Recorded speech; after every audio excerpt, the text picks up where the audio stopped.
Assalamualaikum warahmatullahi wabarakatuh. Perkenalkan, nama saya Dr. Pratama Septian.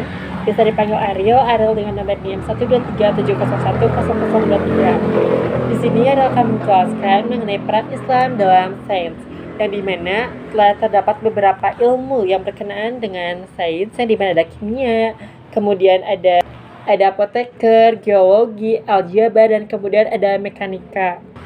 Yang pertama, penjelasan tentang kimia. Jabir bin Hayyan adalah seseorang yang menjadikan eksperimen dasar-dasar gaya dalam kimia. Dia adalah orang yang pertama kali yang memasukkan eksperimen ilmiah atau uji coba penyelidikan dalam metode pembahasan ilmu yang digambarkan dalam rumusnya. Dalam hal ini, dia menyeru untuk menentukan eksperimen dan rumusnya atau dasar ilmiah metode eksperimen ini tegak sebagaimana dikatakan kesempurnaan penguasaan penciptaan ilmu ini akibat dari uji coba atau eksperimen. Siapa yang tidak berbuat, ia tidak akan mengetahui serta mendapatkan sesuatu untuk selamanya. Dan terbukti ilmu kimia ini dari zaman dahulu sudah sangat berkembang hingga ke zaman sekarang. Kemudian yang kedua, ada ilmu yang mengenai tentang apoteker. Apoteker merupakan ilmu yang sangat menarik untuk menjadi pokok perhatian para ilmuwan kaum muslimin. Mereka dapat menyimpulkan zaman kehadiran mereka sebagai masa peradaban dari awal peradaban yang diketahui campuran obat-obatan dalam bentuk ilmiah dan efektif dengan cara yang baru.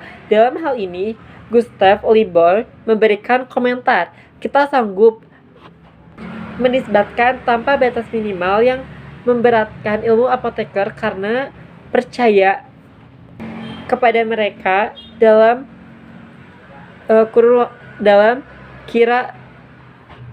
Lalu kita katakan bahwa apoteker adalah ilmu yang hasil penemuan bangsa Arab atau Islam sebagai tempat muraya mereka telah menambah pengobatan yang telah dikenal sebelumnya dengan menyusun berbagai macam penemuan dan bangsa pertama yang menulis buku tentang obat-obatan. Yang ketiga, ada ilmu mengenai tentang geologi.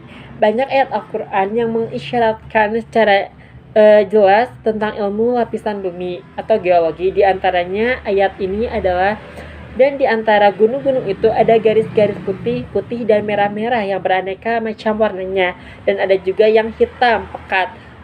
Al-Fatih 27.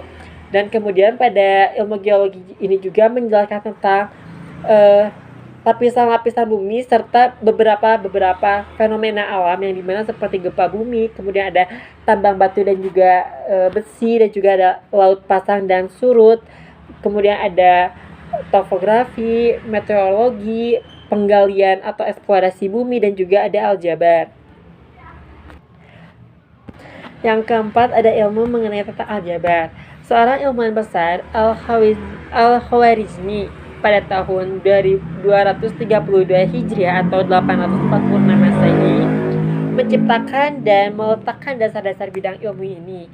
Dia berhasil menguraikan sebagai masalah rumit dalam hukum waris dan meletakkan pokok-pokok dan kaidah-kaidah yang menjadikan sebagai ilmu tersendiri dari ilmu arsitek dan juga bidang-bidang ilmu matematika.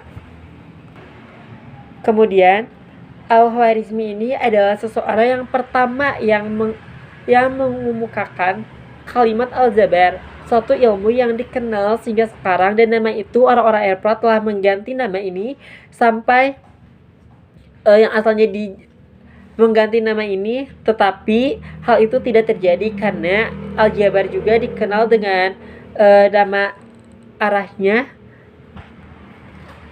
dikenal dengan nama Arabnya. Kemudian dalam bahasa Inggris, aljabar ini disebut sebagai algebra, dan dalam bahasa Perancis adalah algebre. Yang kelima, ada hukum atau materi terkait mekanika. Ilmu mekanika, mereka menghendaki dari hal itu capaian manfaat bagi manusia dan penggunaan tipuan atau alam. Tempat kekuatan, akal adalah tempat bagi alat-alat adalah